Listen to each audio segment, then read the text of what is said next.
ఆంధ్ర తెలంగాణలో తక్కువ ఫీజులతో high quality results ఇస్తున్న ఏకైక సంస్థ తిరుమల్ ఐఏఎస్ ఇన్స్టిట్యూట్. అమ్మతనానికే మాయని మచ్చ తెచ్చింది ఓ సవతి తల్లి. ఆస్తి కోసం దారుణానికి తెగించింది.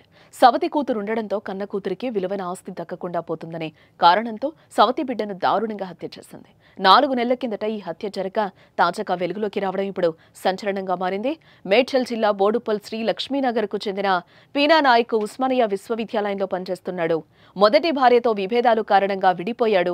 వారికి కుమారుడు కుమార్తె ఉన్నారు. అయితే కుమారుడు తల్లి వద్ద, కుమార్తె మహేశ్వరి తండ్రి వద్ద ఉండేలా ఒప్పందం కుదుర్చుకున్నారు. 2009లో పీనా నాయక్ రెండో వివాహంగా లలితను పెళ్లాడాడు. వారికి కుమార్తె ఉండగా 10వ తరగతి చదువుతోంది. అయితే పీనా నాయక్ తనకున్న 2 ఇళ్లలో ఒక ఇంటిని మహేశ్వరికి ఇచ్చి పెళ్లి చేయాలని అనుకున్నాడు. కానీ లలిత అందుకు ఒప్పుకోలేదు. ఈ క్రమంలో గొడవలు జరగగా సూర్యాపేట జిల్లా కొమల్ గ్రామానికి చెందిన సిఆర్పీఎఫ్ జవానుగా పనిచేస్తున్న తన మరిది బానోత్ రవి గత ఏడాది డిసెంబర్ 7న పీనా నాయక్ బయటకు వెళ్లిన సమయంలో రవి యాదాద్రి జిల్లా బీబీనగర్లో గ్యాస్ ఏజెన్సీ కంప్యూటర్ ఆపరేటర్గా పనిచేస్తున్న వీరన్నలు ఇంటికొచ్చి మహేశ్వరిని హత్య చేశారు. అనంతరం గోనెసంచిలో మృతదేహాన్ని కట్టి నల్గొండ జిల్లా శాలిగౌరారం మండలం వంగమర్తి వద్ద మూసీ నదిలో పాతిపెట్టేశారు. అయితే తండ్రి చూస్తున్న సంబంధం ఇష్టం లేక మహేశ్వరి మరో యువకుడితో వెళ్లిపోయిందంటూ భర్తను నమ్మించింది లలిత. నెలలు గడిచిన మహేశ్వరి ఆచూకీ లభించకపోవడంతో ఏప్రిల్ 2న పోలీసులకు ఫిర్యాదు చేశాడు పీనా నాయక్. సవతి తల్లిపై అనుమానంతో పోలీసులు విచారించగా అసలు విషయం వెలుగులోకి వచ్చింది. నిందితులు లలిత, రవి, వీరన్నలను అరెస్టు చేసి రిమాండ్కు తరలించారు పోలీసులు.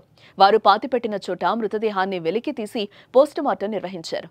4 నెలల తర్వాత ఈ మిస్టరీ వీడడంతో అంతా అవాక్కయ్యారు. ఆస్తి కోసం తల్లి చేసిన ఘోరం చూసి ముక్కున వేలేసుకుంటున్నారు.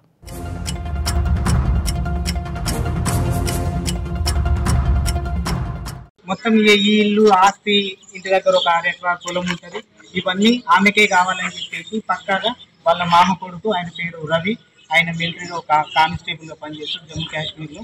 ఆయన మొత్తం ఎట్లా అంటే అమ్మాయిని ఏం చేసిందంటే ఇప్పుడు మనం చూసిన దాని ప్రకారం మొత్తం చున్నీతోని ఇటో సైడు అటో సైడు దిగేసి చంపేసింది. ఎంత దారుణంగా అంటే మామూలుగా మాకు గత 8 రోజుల నుంచి వెళ్ళి నిద్ర లేదు, ఏం లేదు. పోలీస్ స్టేషన్లో చుట్టూ తిరిగి సిఐ సార్ని బదలాడి కేసు కొంచెం చూడండి సార్ అని చెప్పి వాళ్ళ దగ్గర ఉన్న ఎవిడెన్స్, మా దగ్గర ఉన్న ఎవిడెన్స్ కొన్ని సబ్మిట్ చేస్తే నిన్న వాళ్ళకు ఎంక్వైరీ చేస్తే నిన్న సాయంత్రం పలానా ఇట్లా చేసినామని చెప్పారు. అన్యాయంగా చంపేసారు అన్న అమ్మాయిని. అయితే ఎంత దారుణంగా అంటే దారుణంగా ఆస్తి కోసం ఆమెను. ఇందులో వాళ్ళందరూ ఉన్నారు, తప్పకుండా వాళ్ళకి శిక్ష పడాలి. చట్ట ప్రకారంగా వెళ్తాం, మేము అట్లేమి కాదు, చట్ట ప్రకారంగా వాళ్ళు కంపల్సరీ శిక్ష పడేటట్టే చేస్తాం.